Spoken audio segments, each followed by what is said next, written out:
9:09, Humberto Padgett, buen día. ¿En dónde estás, Humberto? Hola, Ciro, pues saliendo de una mina de carbón aquí mismo en Sabinas, justo como la que hace casi justo una semana. En unas horas se cumplirá la primera semana de ocurrida la inundación en la mina del Pinabete, y entré a un pozo también de carbón a 71 metros, muy similar a la profundidad a la que quedaron atrapados por una inundación los 10 trabajadores a los que ahora están tratando de rescatar. Y en el fondo le preguntaba, en el fondo de la mina, en la oscuridad, en el silencio, es una cosa muy peculiar no oír ni ver nada. Pones la mano a 3 centímetros de distancia y para tratar de entender la desesperación que se puede sentir cuando los trabajadores se quedan en estas condiciones, le pregunté a un hombre que ha sido obrero durante los últimos 50 años en las minas de la región carbonífera de Coahuila, qué significaba la muerte, en el sentido de que posiblemente sus compañeros y amigos a los que él fue a tratar de sacar apenas hace 8 días se supo de la explosión, de la inundación, y me dice, bueno, es que en este trabajo la muerte es un gaje del oficio. Y le digo, eso no me lo había dicho ni un policía, ni un rescatista, ni un soldado. Y dice, sí, nosotros entendemos que cuando bajamos tenemos la posibilidad de no regresar. Y le digo, ¿y por qué hacen esto? Me dice, a ver, nos pagan 100 pesos la tonelada de carbón que sacamos. Sabemos que se la venden a 1,200 a la Comisión Federal de Electricidad. Yo le digo, oiga, pero este gobierno no dice que los obreros unidos del mundo bajo la bandera roja con la hoz y el martillo y dice, no, lo cierto es de que las condiciones para los mineros no han cambiado, algunas cosas están apenas mejores que cuando yo empecé hace 50 años, pero es la misma técnica de construcción, es la misma ausencia de supervisión. Tú preguntabas hace unos días, ¿qué significa la supervisión? Pues lo que significa para el caso concreto de la región carbonífera de Coahuila es que llega un funcionario aburrido que espera a que el supervisor le diga que todo está bien y rara vez baja. Son alrededor de 6 supervisores que están checando lo que ocurre en la zona que produce el 99% del carbón en México. Algunos, dicen ellos, reciben dinero y que han sido testigos de cómo reciben dinero a cambio de quedarse con la boca callada y no decir que las minas no tienen condiciones. ¿Cuáles son las condiciones que suelen no tener las minas? No como yo la que bajé, que tenía una manga de aire, que es una especie de manguera ancha conectada a un ventilador y que le está dando oxígeno al interior de las minas, de sus tiros, de sus pasillos, de su plancha en donde se recolecta lo que cada obrero va sacando de raspar la pared. Bueno, eso no lo tenía la mina del Pinabete.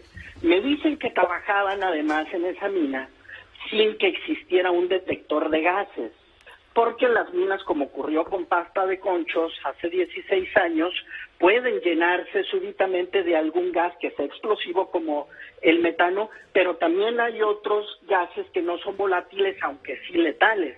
Y la gente en esta zona del país, en el año 2022, baja por 100 pesos la tonelada sin manga, sin dispositivo para checar las condiciones del aire que está ahí en el interior. La situación de que las minas se inunden es algo que ocurre todo el tiempo. Nos damos cuenta en el centro del país, en el resto de México, cuando pasa que 10 obreros se quedan repentinamente atrapados. Pero en realidad esto ocurre todo el tiempo, y lo que explican los trabajadores que debió pasar en el Pinabete es de que cuando rompen la pared adyacente y que entra el agua súbitamente fue porque en el trabajo de supervisión que se debía hacer, los mineros no estuvieron echando a andar hacia adelante las barretas que les permiten comprender cómo está cambiando la presión del exterior de la pared hacia el interior de la bóveda en que se encuentran, o que incluso empieza a derramar agua, a escurrir. Ellos dicen, empieza a llorar el carbón, es porque tienen una infiltración de agua y entienden que ahí ya no hay que picar. ¿Quién hace ese trabajo de supervisión o quién tendría que haber hecho ese trabajo de supervisión?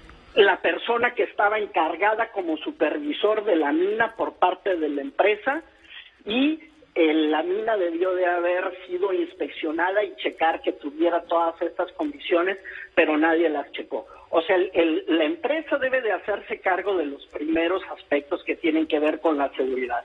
El supervisor de los trabajos, el encargado de la mina, digamos el capataz, aquí le dicen el látigo debió decirle, a ver, güeyes, no me importa que en vez de sacar hoy 7 toneladas, 6 toneladas, 5 toneladas, 5 toneladas es lo que saca un hombre verdaderamente experimentado y fuerte, no me importa, saquen 4 o saquen 3, pero vayan trabajando con la barreta por delante para ver que el asunto no se nos vaya a reventar. Se pueden incluso poner extensiones y se hacen unas varas bien largas y ellos dicen, cambia la resistencia de la pared en la medida en que el carbón se va encontrando con zonas húmedas, y eso no se hizo. O sea, eso es algo que ellos reconocen que dejan de hacer cuando la supervisión es laxa y ellos deciden jugarse la vida para que ese día, en vez de llevarse 300 pesos a casa, 500 los más habilidosos, pues se puedan llevar 600 o 700. Este es un asunto de dinero en el que los mineros saben que la única opción son las maquiladoras, pero en las maquiladoras que recientemente han instalado, pues son unos sueldos como de unos 1,700, 1,800 pesos semanales. Hijo. Entonces, dicen, eso no funciona. Por supuesto que hay gente que entiende la necesidad extrema de estas personas por trabajar y les da una fuente de trabajo. Los mineros no quieren decir exactamente cómo están las cosas. O sea, conseguí que me pudieran meter al fondo de la mina, pero siempre con esta situación de que si yo revelaba exactamente dónde se encuentra la mina, hay represalias. Es un ambiente, Ciro, que me recuerda un poco al de Tultepec en el Estado de México, en que los cueteros viven muriéndose de vez en cuando, ¿no? O sea, tienen un trabajo que los accidenta y aquí mismo saben que existe ese riesgo. Pero a diferencia de lo que pasa en Tultepec, esta gente no es dueña de su trabajo. Esta gente lo alquila por estas condiciones en que además difícilmente hay seguro social. La ropa de trabajo que utilizan estas personas recuerda más bien a la de los indigentes que a la idea del obrero moderno que puedes tener cuando te ponen estas imágenes de las plantas industriales que han decidido invertir en el norte de México y todos decimos, ¡wow! No, aquí andan con unos como pantalones rotos, con unas calcetas. O sea, eso es de ahorita. De verdad que apenas alcancé a lavarme las manos porque terminas bien ennegrecido, pero pues así es como está trabajando la gente en este momento. Yo les decía, ustedes entienden que a esta misma profundidad, a 10 kilómetros de distancia, que es exactamente la distancia que hay entre el lugar al que fui y el Pinabete, están posiblemente sacando los cuerpos de sus compañeros, y entonces todo el mundo te dice, yo fui a la primaria con tal, yo fui a la secundaria con tal, yo me casé con la hermana de tal, estas personas estuvieron trabajando en el pozo que ya está clausurado por acá, y es también algo que tiene el área. Encuentras pozos por todos lados. A ver si Andrea Corona, nuestra productora de televisión, nos puede poner la imagen de una mina de cueva, porque no solo se explotan en estos pozos verticales, sino que hay en las grietas naturales del terreno aquí unas cuevas. Tú dices, lo estamos viendo. A ver, vamos a hacer una pausa, tenemos que hacer una pausa, regresamos, vemos estas imágenes. Algo dijo el presidente sobre las condiciones de seguridad e inspección en las minas. Tiene información Miriam Moreno, tiene información Marco Silva. Lo sumamos a este reporte. Por la mañana. 9:24, Sofía, ¿qué dijo el presidente López Obrador sobre la mina Pinabete en Sabinas? Dice el presidente que están investigando pues todo lo que tiene que ver con esta mina. Hay que ver la responsabilidad de los dueños de las concesiones, dice el presidente. Esto está reglamentado, pero no se cumplieron los procedimientos. Hay que revisar cómo están aplicando la concesión, si estaba permitido hacer estos pozos para la extracción de carbón, si informaron, a quién le venden el carbón. Toda esta investigación, dice el presidente, ya está en curso, y pues el tema de las concesiones y si se les compra o no a una empresa ilegal este carbón. Toda esta investigación ya está en curso. Pues, ¿qué tanto investigan, Marco? Pues sí, Marco sí, ¿no? Silva. Es decir, ¿Cuánto hemos presentado, Miriam, de viernes, lunes, anoche, ayer, aquí en la mañana? Ahí están todos los oficios, ahí están todos los papeles, todos los documentos oficiales de que es un proveedor de la Compañía Federal de Electricidad y que la CFE revisa a sus proveedores. Entonces, el presidente se da cuenta hasta el día de hoy que esta es una de las muchas minas que le están prohibiendo de carbón a la CFE. Comisión Federal de Electricidad, Miriam. Sí, pero además nosotros siempre hemos cuestionado, Ciro, el rescate y la investigación tiene que ser inmediata porque se pierden pruebas. Y además no sabemos si se vayan a ocultar algunos documentos, algunos contratos. Que sí sabemos, y yo te citaba el lunes un boletín de prensa de una conferencia de prensa del 21 de julio de la CFE, en donde hablan precisamente de cómo se hizo la contratación de minerales en Coahuila, en Sabinas, Coahuila, y de los proveedores. Y ellos decían que se siguieron 5 principios básicos que dictó el presidente de la República, que es cero corrupción en la contratación de los proveedores de carbón mineral, y contratar sobre todo y contratarlos como proveedores a medianos y pequeños empresas de carbón. Ahí entra el Pinabete, sabemos ya, gracias a Pasta de Conchos que publicó el día de ayer este oficio que le mandan a la empresa. Nosotros ya sabíamos y lo publicamos el viernes de que estaban en el listado de proveedores desde el año pasado. Sí. Y CFE dice en este comunicado de prensa, en donde ya se queda el Pinabete como uno de sus proveedores, pues que es la CFE quien hizo la revisión junto con la Secretaría del Trabajo y Previsión Social y el Servicio Geológico Mexicano, las autoridades que se dedicaron a revisar que todo en lo administrativo y en la operación estuvieran bien para poder tener un contrato con la Comisión Federal de Electricidad. Esa es información pública, pero también, como nos acabas de decir, Humberto Payet, allá en una mina de carbón en Sabinas, Coahuila, pues bastaría también con que preguntaran mediodía a los trabajadores, a los mineros, para que les contaran exactamente a quién le venden, en cuánto le venden, cómo le venden, Humberto.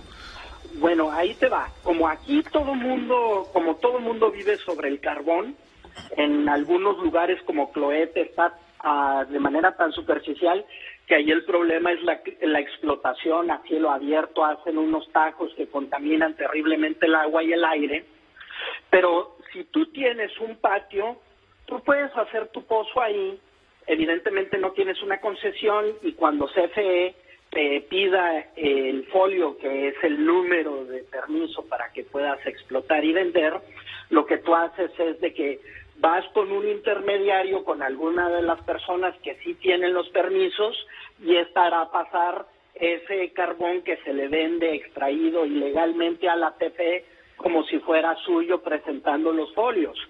En esos casos a los mineros se les paga en 80 pesos la tonelada de carbón.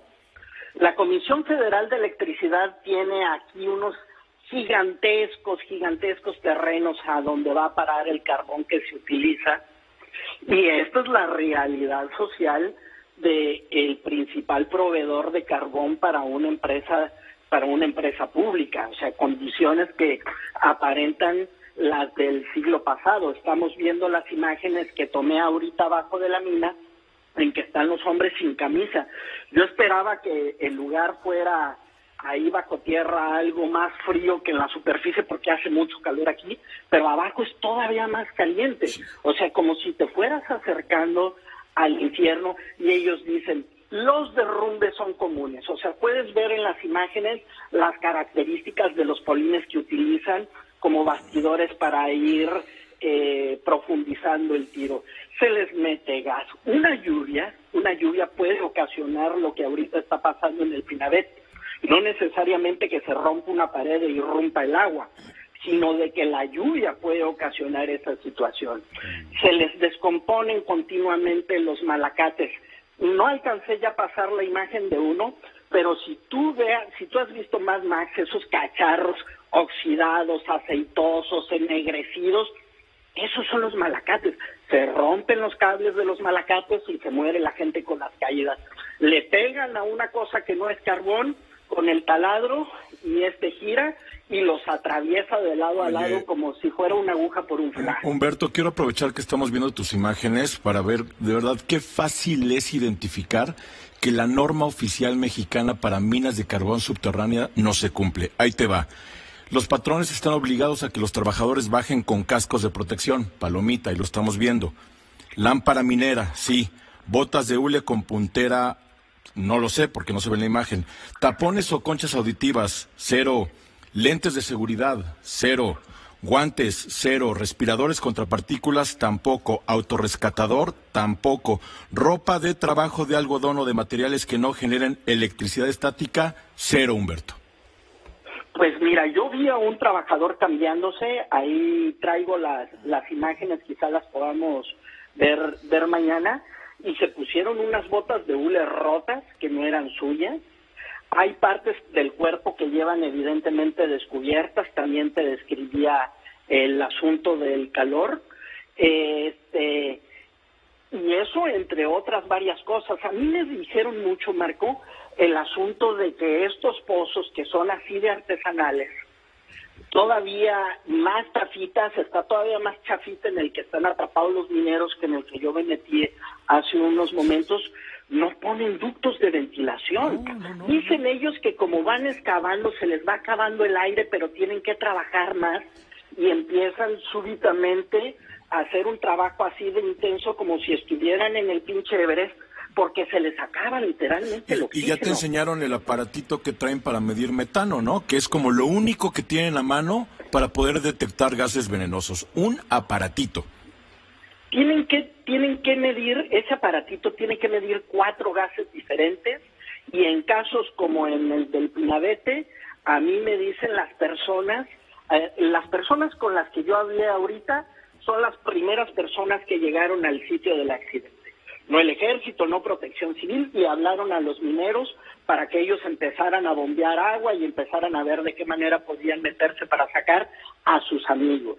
Entonces dicen, en el Pinabete, y es muy común que en los alrededores se trabaje sin ningún dispositivo para la medición de gases.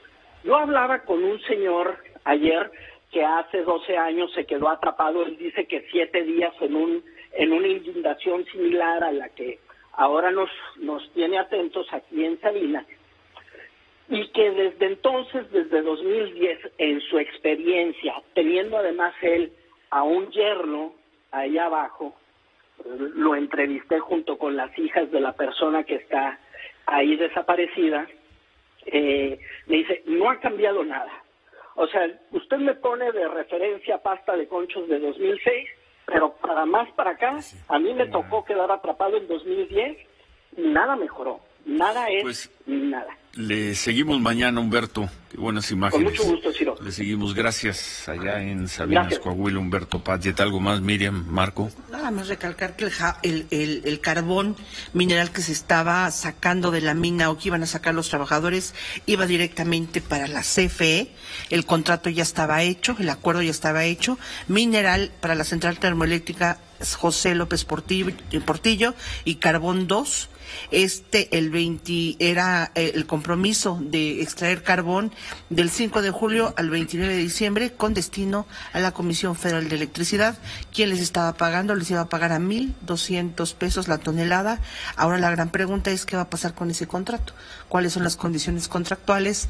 ¿Habrá alguna sanción? Se rescinde y bajo qué condiciones. Pero al incumplimiento de las normas que tendrían que haber marcado en el contrato. No hay norma, no hay supervisión, no hay ni siquiera interés por parte. Aquí no sé si todo es autoridad federal o las autoridades. Sí, todo es. Ni siquiera interés, el mínimo. tanto se habla de que ahora se gobierna para los pobres y para el pueblo, y ahí están estas estampas que hacen pedazos ese discurso, esa palabrería de las autoridades. Puro rollo. ¿A quién le importan las condiciones? Ahí están las imágenes que acabamos de ver, son de esta mañana. Así bajan a trabajar los mineros hoy, 10 de agosto del 2022. Pero las autoridades dicen que este país ya cambió y que ahora se gobierna para el pueblo, para la gente, para los pobres. 9:35, hacemos pausa, volvemos.